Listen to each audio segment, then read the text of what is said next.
கிழக்கிலும் மேற்கிலும் வடக்கிலும் தெற்கிலும் இருந்து பல தேசம் இருந்து சேர்க்கப்பட்டவர்கள் அப்படியே சொல்ல கடவார். இன்னைக்கு செய்தியுடைய தலைப்பு என்றால் கர்த்தர் நல்லவர். அதுதான் செய்தியுடைய தலைப்பு. அதுதான் நம்ம 2 வாரங்களாக நம்ம தியானித்து வந்தோம்.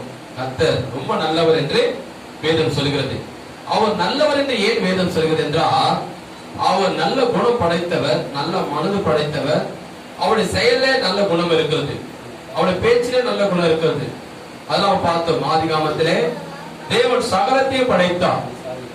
வானத்தில் இருக்கிற சகலத்தையும் அவர் தான் படைத்தார். பூமியில இருக்கிற சகலத்தையும் அவர் தான் படைத்தார். ஏன் மனிதனை கூட அவர் தான் படைத்தார்.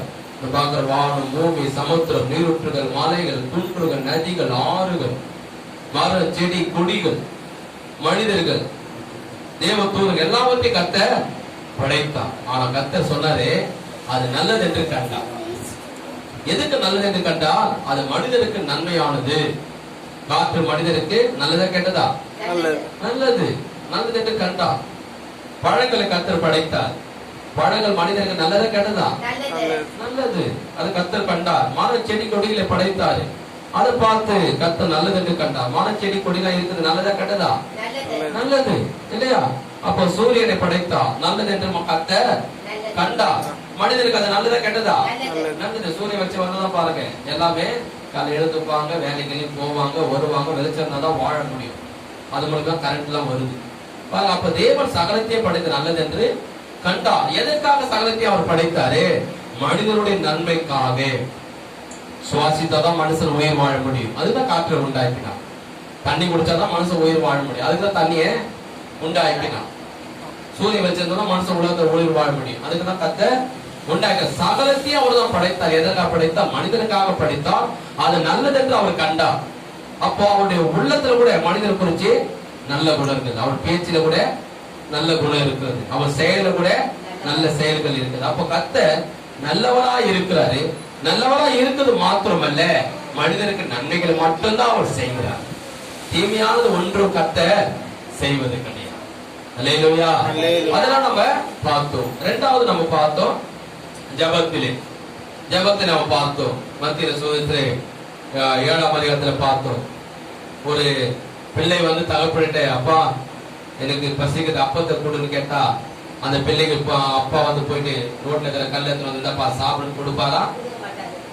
பிள்ளை வந்து, அப்பா எனக்கு முட்டை சாப்பிடணும்னு ஆசையாகுது, ஒரு முட்டை ஒன்று பொறிச்சு கொடுப்பா அப்படின்னு கேட்டா, அப்பா வெளியே ஓடி போய் பூரானோ பல்லியோ கொண்டு வந்து எந்தப்பா சாப்பிடுமான்னு சொல்லுவாரா?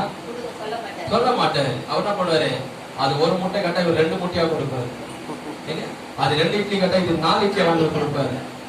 ஒரு தோசை கேட்டா 4 தோசையா 2 தோசையா வாங்கி கொடுப்பாரு. ஏன்னா பிள்ளை நல்லதா சாப்பிடணும், நல்ல வயிறு திருப்தியா சாப்பிடணும் தகப்பனும் தாய் நினைப்பா. அதுக்குதான் கர்த்தர் சொல்றாரு, நீங்க ஜெபத்துல எவைகளாம் கேட்கிறீங்களோ அவைகள்லாம் தீமையானது ஒன்று அவர் கொடுக்க மாட்டாரா, நன்மையானது ஒன்றுதான் உங்களுக்கு கொடுப்பா. அதுதான் அவர் சொல்வாரு, பொல்லாதவர்களாகிய நீங்கள் உங்க பிள்ளைகளுக்கு நல்ல ஈவுகளை கொடுக்கும் போது பரமபிதா பரலோகத்துல தேவன் நன்மையானது உங்களுக்கு கொடுப்பது அதிக நிச்சயம் அல்லவா அப்படின்னு கர்த்தர் என்ன பண்றாரு சொல்றாரு. அப்போ தாயை காட்டிலும் தகப்பனை காட்டிலும் ஊடு பிறந்தவங்களை காட்டிலும் சொந்த பந்தத்தை காட்டிலும் கர்த்தர் என்ன பண்ண நமக்கு நன்மையானது கொடுப்போம். கை தட்டி கர்த்தரை சோதனை பண்ணுவோமா? நன்மையானது கொடுக்கிறது யாரு? கர்த்தர். நம்ம ஜெபத்துல எதை கேட்கிறோமோ அதை கொடுப்பார். என்ன கொடுப்பாரு? நன்மையானது கொடுப்பார். தீமையானது ஒன்று நமக்கு கொடுக்க மாட்டார். நிறைய பேர் என்ன சொல்றாங்க, கர்த்தர் தான் என் வாழ்க்கையில ஒரு பிரச்சனை வந்துச்சா கர்த்தர் தான் கொடுத்தாரு, போராட்டம் வந்துச்சுன்னா கர்த்தர் தான் கொடுத்தாரு, சோதனை வந்துச்சுன்னா கர்த்தர் தான் கொடுத்தாரு, தீமை நடந்துச்சுன்னா கர்த்தர் தான் கொடுத்தாரு, விபத்து நடந்துச்சுன்னா கர்த்தர் தான் கொடுத்தாரு. ஆனா கர்த்தர் கொடுக்கிற தேவன் அல்ல, கர்த்தர் செய்கிற தேவன் அல்ல. கர்த்தர் எப்பவுமே நன்மையான காரியத்தை செய்கிற தேவன். பல நாட்கள் முன்னாடி ஒருத்தர் போன் பண்ணிட்டாரு, ஐயா கால் ஆக்சிடென்ட் ஆயிடுச்சு, ஜோமனை வாங்கன்னு போட்டேன். அப்போ நான் பைபிளை எடுத்துக்கிட்டு ஜிஹெச்சி ஹாஸ்பிட்டலுக்கு போனேன். தேடிக்கினேன், நம்பர் தேடிக்கணும், வார்டு தேடிக்கினேன், ரோமா தேடிக்கிட்டு போனேன். போனா அங்கே அவர் படுத்துட்டார். அவன் வைஃபை இருந்தாங்க பக்கத்தில், அவங்க பிள்ளைகள் இருந்தாங்க. இவர் காலில் அடிபடுது, காலில் கட்டுப்படுறான். போனேன், அவங்க வைஃபில் தான் பிரைசர் அப்படின்னு அவங்க பிரைசர் சொல்ல முகத்தை பார்த்து சிரிப்பையில முகத்தையும் சிரிக்கல, முகத்தை அப்படி திருப்பிக்கிட்டான். ஏன் என்ன ஆச்சு, ஏன் இப்படி இருக்காங்க, சரி ஏதோ இருக்கும் காரணம் சொல்லி அந்த பிரதர் கிட்ட போயிட்டு எப்படி இருக்கு பிரதர், என்ன ஆச்சு, இல்லை பிரதர் நாங்கெல்லாம் வேன்ல போனோம், வேன்ல ரொம்ப தூரம் போயிருந்தோம், எல்லாரும் சேர்ந்து ஒரு டீமா வேன்ல போயிருந்தோம், பயங்கரமான ஒரு லாரி, தண்ணி லாரி வந்து பயங்கரமா அடிச்சுட்டான், மிச்ச ஒன்று வண்டியில் அடிச்சு அப்படியே வேன் கவுந்து அதில் நிறைய பேருக்கு அடிபட்டுச்சு, நிறைய பேர் உயிர் பழிச்சுட்டாங்க. ஆனால் ஆண்டவர்கள் யாரும் சாகலை, எனக்கு ஆள் மட்டும் தான் உடஞ்சிச்சு, அதை கட்டுப்பட்டுருக்காங்க அப்படின்னு. சரி பிரதரை கவலைப்படாதீங்க, உங்களுக்காக நான் ப்ரேயர் பண்ணுறேன், ஆண்டவர் சுகம் தருவார் அப்படின்னு சொன்னேன். ஆனால் அவங்க ஒய்ஃபு பக்கத்தில் இருக்க சொன்னாங்க, ஜெபம்லாம் பண்ணாதீங்க, உலகத்தாரில்ல கிறிஸ்தவரா, ஜெபம்லாம் பண்ணாதீங்க. ஏமா அப்படின்னா, ஆண்டவரையே எங்கள் கணவருடைய காலை உடைச்சிட்டார், இவர் கால் உடைஞ்சது காரணம் ஆண்டவர் தான். அந்த ஆக்சிடென்ட் ஆயிடுச்சு, ஆண்டவர் காப்பாத்திருக்கலாம்ல, இந்த கணவருடைய காலை காப்பாத்திருக்கலாம்ல, இந்த ஆக்சிடென்ட் நடந்ததுக்கு காரணம் ஆண்டவர் தான், இந்த கணவருடைய கால் உடைஞ்சது காரணம் ஆண்டவர் தான். அதான் உங்ககிட்ட நான் சோத்திரம் கூட பண்ணேன், உங்களை பார்த்து நான் திரும்பிட்டேன், ஆனா ஜெபம்லாம் பண்ணாங்க. அப்ப என்ன பண்றாங்க, நான் கேட்டேன் கொஞ்சம் பொறுமையா இருங்க சிஸ்டர், அவசரப்படாதீங்க. டிரைவர் வந்து ரட்சிக்கப்பட்டவரா இல்லை. அவர் கேட்ட பிரதர் அவர் எப்படி இருந்தாரு, அவன் டிரைவரா ரொம்ப தண்ணியா, ரொம்ப தண்ணி போட்டுக்கிட்டு வண்டி ஓட்டினார். நான் சொன்ன தண்ணி போட்டு வண்டி ஓட்டாதையா, நல்லா தண்ணி குடிக்காமே வண்டி ஓட்டும் போதே நிறைய ஆபத்து நடக்குது, நீ தண்ணி குடிச்சிட்டு வர சாராயம் குடிச்சிட்டு வர வண்டி ஓட்டுற, ஓட்டாதே. அவனா சாராயம் குடிச்சிட்டு அவன் ஆடி ஆடி ஆடி வண்டி ஓட்டினான் பாரு, நேர போற லாரி மேல இவன் வேலை விட்டான், விட்டவனே அதுவும் ஆக்சிடென்ட், அதுவும் இதுவும் ஆக்சிடென்ட் தான், அப்படியே பறந்து நிறைய பேர் அடி, நெத்தில அடி, கையில அடி, எனக்கு கால் அடி. அப்ப தப்பு யார் மேல, வண்டி ஓட்டின டிரைவர் மேல தானே தப்பு, அவன் தானே சாராயம் குடிச்சிட்டு ஓட்டணும். இன்னைக்கு சாராயம் குடிக்காம ஓட்டினாலே எவ்வளவு பள்ளம் மேடு வந்து எவ்வளவு ஆக்சிடென்ட் நடக்குது நம்ம பார்க்கணும் உலகத்துல. அதுவும் இடவட்டமா ஓட்டுறாங்க, தாறுமாறா ஓட்டுறாங்க, ரொம்ப வேகமா ஓட்டுறாங்க நம்ம பார்க்கணும். இந்த சாராயம் குடிச்சிட்டு பட்ட பக்கம் இவர் ஓட்டி இருக்கிறார். அப்போ இந்த விபத்து ஏற்படுறது காரணம் யாரு, டிரைவர். அவர் தான் பிடிச்சிட்டு வண்டியை ஓட்டினாரு, ஆக்சிடென்ட் ஆயிடுச்சு. ஆனா இந்த அம்மா நான் சொல்றது, கர்த்தர் தான் ஆக்சிடென்ட் பண்ணிருக்காரு, கர்த்தர் தான் எங்க வீட்டுக்கு காலை உடைச்சிட்டு பாருங்க, எப்படி ஒரு மனசு கஷ்டமா இருக்கு. இல்ல சாத்தான் இதை பண்ணிட்டான் அப்படின்னு சொன்னா கூட பரவாயில்ல, அவன் பண்ணுவான் தெரியும். அப்போ பாருங்க, கர்த்தர் எதுவும் செய்யல, கர்த்தர் தீமையானது செய்கிறது.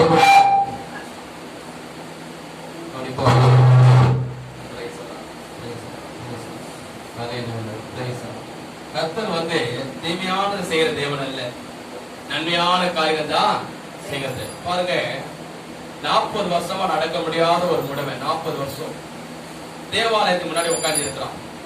அவனால நடக்க முடியாது, ஒரு கடைக்கு போக முடியாது, வேலைக்கு போக முடியாது, வீட்டுக்கு போக முடியாது, தேவாலயத்தை உட்காந்து பிச்சை எடுத்துருக்கிறான். அங்க பேதுருவும் யோவான வரான். வந்து என்ன சொன்னாங்க, இயேசுவின் நாமத்தில் எழுந்து நடனா. 40 வருஷமா நடக்க முடியாத முடவன் என்ன பண்ணா, வேதம் சொல்லுகிறது, அவன் குதித்து எழுந்து நடந்து தேவாலயத்துக்கு போனான். அப்ப 40 வருஷமா நடக்க முடியாத முடவனை ஏசப்படா படிக்கிறாரு, நடக்க வச்சிருக்கிறார், அவன் சுகம் கொடுத்திருக்கிறார். தவிர அவன் கால் ஒரு கால் ஒடிச்சா இன்னொரு கால் ஒடிச்சு இதே ஆலயத்துல உட்கார வச்சான் இல்ல. எவ்வளவு வருஷம் அவன் நடக்க முடியலையே, கஷ்டப்படுறானே, அந்த கால்களை சுகமாக்கி அவனை நடக்க வச்சார் ஏசப்பா. அதே போல அந்த சகோதரருக்கு சொன்னேன், சொல்லி அவருக்காக ஜெபம் பண்ணிட்டு வந்துட்டேன். இன்னும் ஒரு 3 மாசம் கழிச்சு எப்படி பெதர் எப்படிங்க, பரவாயில்ல பெதர், இப்ப ஸ்டிக்கு பிடிச்சி பண்ணி நடக்கிறேன். இன்னும் 3 மாசம் கழிச்சு போன் பண்ணேன், பிரதர் ஸ்டிக்கே இல்லாம நடக்க முடியுது. இன்னும் ஒரு 3 மாசம் கழிச்சு போன் பண்ண, அவருக்கு எப்படி இருக்கிறீங்க, நல்லா இருக்கிறீங்களா, கால் வலி எல்லாம் எப்படி இருக்கு, பிரதர் இப்ப நான் வேலைக்கெல்லாம் போறேன் பிரதர், நல்லா நடக்கிறேன் பிரதர். இன்னும் 1 வருஷம் கழிச்சு போன் பண்ண, எப்படி இருக்கு பிரதர், நல்லா இருக்கீங்கன்னா, பிரதர் இந்த கால் நல்லா ஆயிடுச்சு, இப்ப நான் பைக்கு கூட ஓட்டுறேன். கை தடி கத்திர சோத்திரம் பண்ணுவோம். அவர் பாருங்க, ஏச பண்ண முடியாது, அவரை நடக்க வச்சிருக்கிறாரு, சுகம் கொடுக்கிறாரு, பண்ண வச்சிருக்காரு. ஆனா உடனே என்ன பண்றாங்க, கத்ததான் இதை தீமை செய்துட்டாருன்னு சொல்றாங்க. அது கத்தர் செய்கிற காரியம். கத்தர் எப்பவுமே என்ன பண்ணுவாரு, நமக்கு நன்மையானது மட்டும் தான் செய்வார், தவிர தீமையானது கத்தர் செய்யவே மாட்டார். தீமையானது நம்மளுடைய வாழ்க்கையில வருதுன்னா அதுக்கு மூல காரணம் ஒண்ணு சாத்தான், 2வது மனுஷுடைய நான் அறிவில்லாத செய்கிற காரியம். சொன்ன இல்லையா, சாராயம் குடிச்சிட்டு வண்டி ஓட்டலாமா, அவன் ஓட்டினான், என்ன ஆச்சு, விபத்து. அது மாதிரிதான் சோதனை என்பதே மனுஷனுக்கு வருவது காரணம். ஒன்று பிசாசு, இரண்டாவது மனுஷனுடைய நான் அறிவினால வருகிற காரியம். கர்த்தர் எப்பவுமே நமக்கு நன்மை செய்வார். யோவான்ல 10:10 யோவான்ல பாத்தீங்கன்னா 10:10 திருடன் திருடவோ கொல்லவோ அழிக்க வருகாண்டு வேற ஒன்றுக்கு வரா, நானும் அவன் ஜீவன் உண்டாயிருக்கும் அது பரிபூர்ணப்படவும் வந்தேன்றான். எல்லாரும் ஆமே சொல்லுவோமா? சத்தமா சொல்லுவோமா? ஹல்லேலூயா ஹல்லேலூயா ஹல்லேலூயா ஹல்லேலூயா ஹல்லேலூயா. பாருங்க வேதம் சொல்லுகிறது, திருடன் திருடவோ கொல்லவோ அழிக்க வருகாண்டு வேற ஒன்றுக்கா வரா, நானும் ஜீவன் கொடுக்கவும் அதே பரிபூர்ணப்படவும் வந்தேன்றார். அப்போ பிசாசு தான் என்ன பண்ணுவான்? மனுஷனை அவனுடைய ரட்சிப்பை திருட பார்ப்பான். இரண்டாவது அவனை பாவத்துல தள்ள பார்ப்பான். மூன்றாவது அவனை கொல்லணும்னு நினைப்பான். அதுக்கப்புறம் சாகடிச்சு அவன் நரகத்துக்கு கொண்டு போகணும்னு நினைப்பான். பிசாசுடைய காரியம் தான் மனுஷன ஆத்மாவை திருடணும், இரண்டாவது அவனை கொல்லணும், மூன்றாவது அவனை நரகத்துக்கு கொண்டு போக நினைப்பான். அது யார் செய்கிறது? பிசாசு. ஆனா ஏசப்பா சொல்றாரு, நானும் ஜீவன் கொடுக்கவா அது பரிபூர்ணப்படவா வந்தேன்றாரு. மனுஷனுக்கு அவரு கொள்வதற்காக வரல, அவரு காப்பாற்றுறதுக்காக வர்றாரு. ராமே சொல்லுவோமா? காப்பாற்று. அது மாத்திரமல்ல, மனுஷனை உயிரை எடுப்பதற்காக வரல, உயிரை கொடுப்பதற்காக வந்திருக்கிறார். ராமே சொல்லுவோமா? அது சொல்றாரு ஏசப்பா அவனை அழிப்பதற்காக அல்ல, அவனை வாழ வைப்பதற்காக நம்முடைய ஏசப்பா வந்திருக்கிறார். அதுதான் வேதம் சொல்லுகிறது. யாக்கோபு 1:17 யாக்கோபு 1:17 சொல்லப்படுகிறது, நன்மையான எந்த ஈவோ பூரணமான எந்த வளமோ பரத்திலிருந்து உண்டாகி ஜோதி பிதாவிடத்திலிருந்து இறங்கி நமக்கு வரதான். நன்மையான எந்த ஈவோ அவன் பைபிள போட்டிருக்கலாம் இல்லையா, தீமையானது கர்த்தரிடத்திலிருந்து வருதுன்னு இல்ல. யாக்கோபு 1:17 சொல்லப்படுகிறது, நன்மையான ஈவு எங்கிருந்து வருது? கர்த்தரிடத்தில். நன்மையான எந்த ஈவு எங்கிருந்து வருது? கர்த்தரிடத்தில் நமக்கு இறங்கி வருது. தீமையானது ஒன்றும் அவருக்கு நமக்கு வருவது கிடையாது. நன்மையானது மட்டும் வாழ்க்கையில் நல்ல காரியம் நடக்குதா கர்த்தர் செய்கிறார். உன் குடும்பத்தில் நல்ல காரியம் நடக்குதா கர்த்தர் செய்கிறார். உன் பிள்ளைகளுக்கு நல்ல காரியம் நடக்குதா கர்த்தர் செய்கிறார். ஒரு நல்ல வேலை கிடைச்சிருக்குதா கர்த்தர் கொடுத்திருக்கிறார். நல்ல வீடு கிடைச்சிருக்குதா கர்த்தர் கொடுத்திருக்கிறார். அதுதான் பார்க்கணும். பாருங்க யோபு 1ஆம் அதிகாரம் எடுத்துக்கொள்ளுங்க. யோபு பாருங்க 1ஆம் அதிகாரம்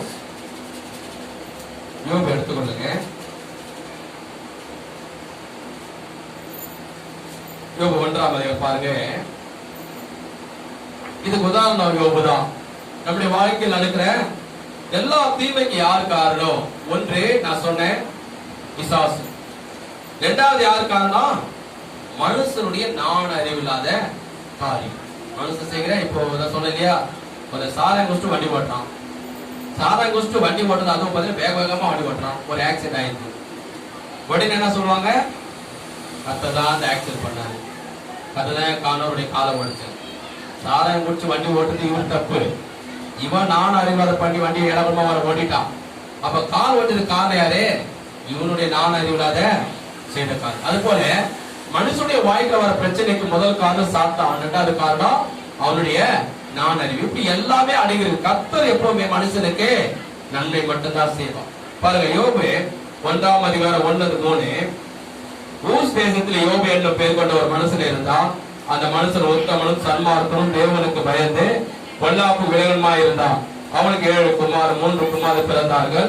அவனுக்கு 7000 மாடுகளும் 3000 ஒட்டங்களும் 500 ஏர்மாடுகளும் 500 கைதிகளும் மிருக ஜீவன் இருந்ததுமன்றி திரளான பணிவிடைக்காரர் இருந்தார்கள். அதனாலே அந்த மனுஷன் கிழக்கத்திய புத்திர எல்லாரிலும் பிரிவினாயிருந்தான். ஒரு ஆமே சொல்லுவோமா? தெய்வத்தை அல்ல சொல்லுவோமா? அல்லேலூயா அல்லேலூயா அல்லேலூயா. பாருங்க வேதம் சொல்கிறது, யோபு என்ற மனிதன் உத்தமன், சன்மார்க்கன், பொல்லாப்புக்கு விலகினவன், கர்த்தருக்கு பயந்த ஒரு மனிதன். யாரு? யோபு. இந்த யோபு என்ற கர்த்தருக்கு பரிசுத்தமா இருக்கிறாரு. எப்பவுமே நீங்க வலிங்க பாருங்க, நாத்திக மாலைக்கு இது போல காலையில எழுந்த உடனே நாத்திக மாலைக்கு போய் கர்த்தரை ஆராதிச்சு வசனத்தை கேட்கிறார். அதிகாலை எழுந்த உடனே சோத்திர பலிகளை செலுத்துறார். அதிகாலை எழுந்த உடனே வேதத்தை படிச்சு தியானிக்கிறார்.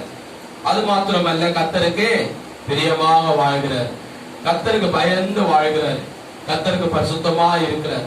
இப்படி பல நாட்கள், பல மாதங்கள், பல வருஷம் இருக்கிறார். இதை பார்த்து கர்த்தர் என்ன பண்றாரு? அவர் ஆசீர்வதித்து பெரிய திரளான ஒரு பங்களா கொடுக்கிறார்.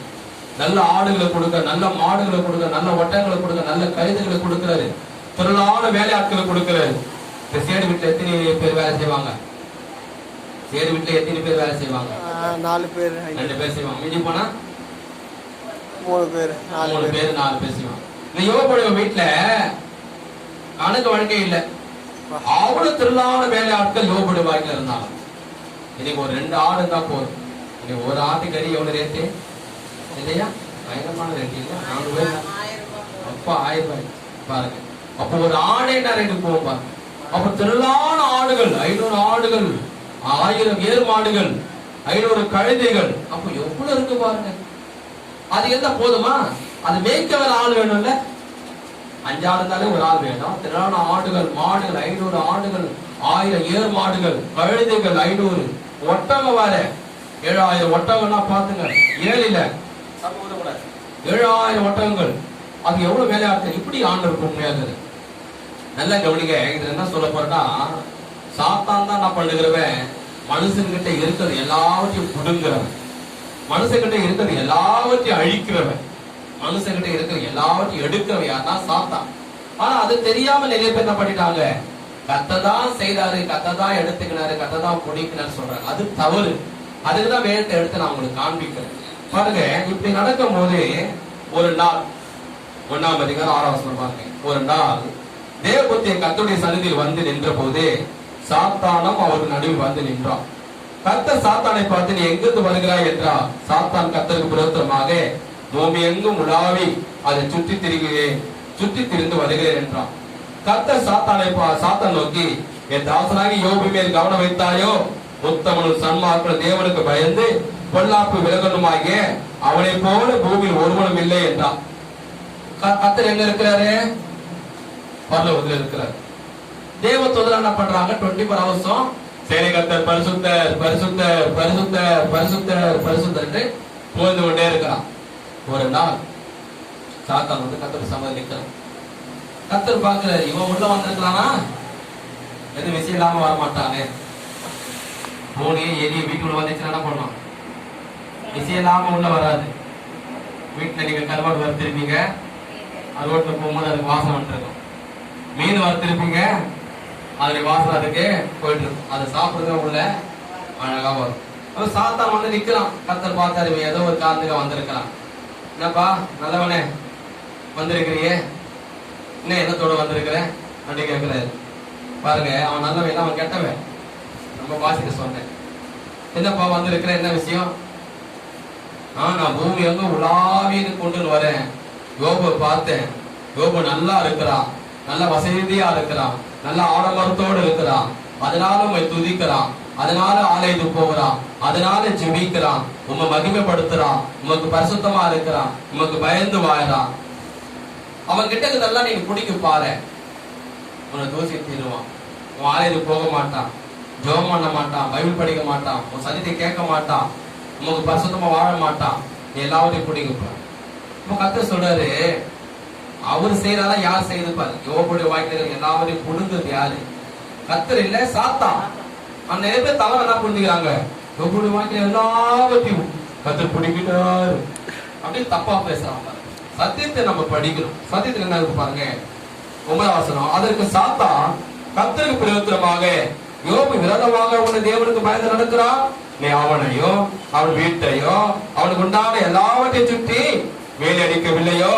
அவன் கையில் கிரிய ஆசீர்வதித்து அவனுடைய சம்மத தேசத்தில் பெருகிற்று.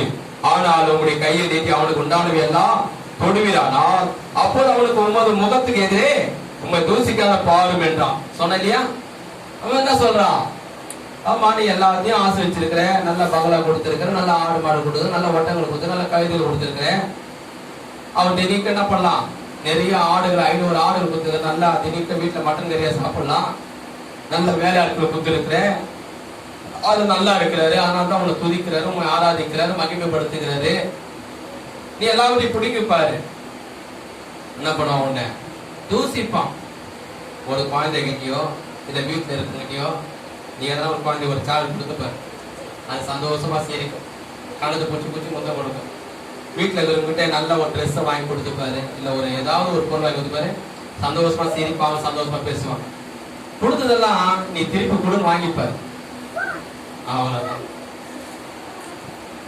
அந்த குழந்தைகிட்ட நீங்க கொடுத்தது நீ பிடிப்பாரு, சாக்லேட்டோ பிஸ்கெட்டோ, அது கோவம் வரும், அதுக்கு ஆத்திரம் வரும், கீழே ஊந்து கரலும், வாயில வந்த போதெல்லாம் திருட்டோம். வீட்டுல இருக்கிறவங்கிட்டே பாரு, கொடுத்ததை நீ பிடிப்பாரு, கொடுத்தது என்ன, அவ்வளவுதான். வர ஆத்திரம், வர கோவம், வாழ்க்கை வந்ததெல்லாம் பேசிடுவாங்க, அப்புறம் பின்னாடியே போய் பேசிடுவாங்க. என்ன பண்ணுவாங்க, கோவம் வரும். அதான் சொல்றான், நீ கொடுத்தல கத்தருக்கு யோபுக்கு எல்லாத்தையும் நீ புடுங்கு. அப்ப கத்தர் சொல்றாரு, கத்தர் நான் சொல்றாரு, கத்தர் புடுங்குறாரா இல்ல சாத்தா புடுங்குறான்? வேதத்தை இருக்கு பாருங்க, 12ஆம் வசனம். கத்தர் சாத்தன் நோக்கி, ஏதோ அவனுக்கு உண்டானவை எல்லாம் உன் கையில் இருக்குது, அவன் மேல் மாத்திரம் கையை நீட்டாரு என்றார். அப்போது சாத்தான் கத்தருடைய சந்ததியை விட்டு புறப்பட்டு போனான். கத்தர் சொல்றாரு, அப்பா நான் எப்பவுமே நான் கொடுக்குற ஆளு, கொடுக்குற ஆளு இல்ல, நீ என்ன பண்ண, அவனை மட்டும் அவன் உயிரை மட்டும் எடுக்காத, உன் கையில அவனை ஒப்பு கொடுக்க, உன் விருப்பத்தின்படி நீ செய்து, ஆனா ஜீவனை மட்டும் என்ன பண்றாத எடுத்துறாரு. நீ என்ன பண்ணு. ஆனா யோபு ரெண்டு பேருக்கு சவால், ரெண்டு பேருக்கும் போட்டி, கத்தருக்கு சாத்தாங்க. யோபு உண்மை உள்ளவனா, உத்தம உள்ளவனா, பரிசுத்தவானா, கத்தருக்கு பயந்தவனா சொல்லி பேசுறாங்க. அப்ப கத்தர் சொல்றாரு, நீ எல்லாரும் உங்களை சோதிக்க முடியும் அனுமதி கொடுக்கிறார். என்ன பண்ண, அனுமதி கொடுக்காத தவிர யோபுடைய வாய்க்கு ஒரு ஆடை கூட கத்தர் எடுக்கல. அனுமதி உனக்கு கொடுக்க, நீ சோதிச்சு பாரு.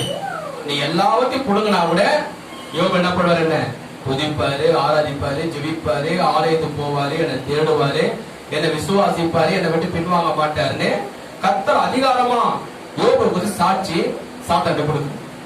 இப்ப சாத்தா இறங்கி வரான். இறங்கி எங்க வரானா, பூமியில இறங்கி வரான். பூமியில இறங்கி வந்து யோபோட வீட்டுக்கு போறான். பாருங்க, பின்பு ஒரு நாள் யோபுடைய குமாரும் அவன் குமார்த்திகளும் தன் மூத்த சவரன் வீட்டில புசித்து திராட்சை குடிக்கிற போதே ஒரு ஆள் அவனிடத்தில் வந்து எருதுகள் ஒழுகிற போதே கழுதைகள் அவைகளை பக்கத்திலே மேய்ந்து கொண்டிருக்கையில் சபையர் அவைகள் மேல் விழுந்து அவளை சாய்ந்து கொண்டு போனார்கள். வேலை ஆட்களை பட்டை கறினால் வெட்டி போட்டார்கள். நான் ஒருவன் மாதிரி தப்பி அதை உமக்கு அறிவிக்கும்படி வந்தேன் என்றான். திபுதிபுன்னு மொத்த ஓடையாராம். யோபையா யோபையா யோபையா யோபையா யோபையா மூச்சு வாங்க ஓடையாராம். யோபையா யோபையா யோபையான்றான். யோபு கேட்கிறேன், யோபையா எஜமான எஜமான எஜமான எஜமான எஜமான. யோபு கேட்கிறேன், என்னாச்சு வேலை ஆட்கள் கேட்கிறேன். அப்ப சொல்றாரு, நான் என்ன பண்ணேன், மாடுகள்லாம் நான் மேய்ச்சிருந்தேன். மேய்ச்சிருக்கும் போது திடீர்னு மனுஷன் நிறைய பேர் எழுந்து வந்தாங்க.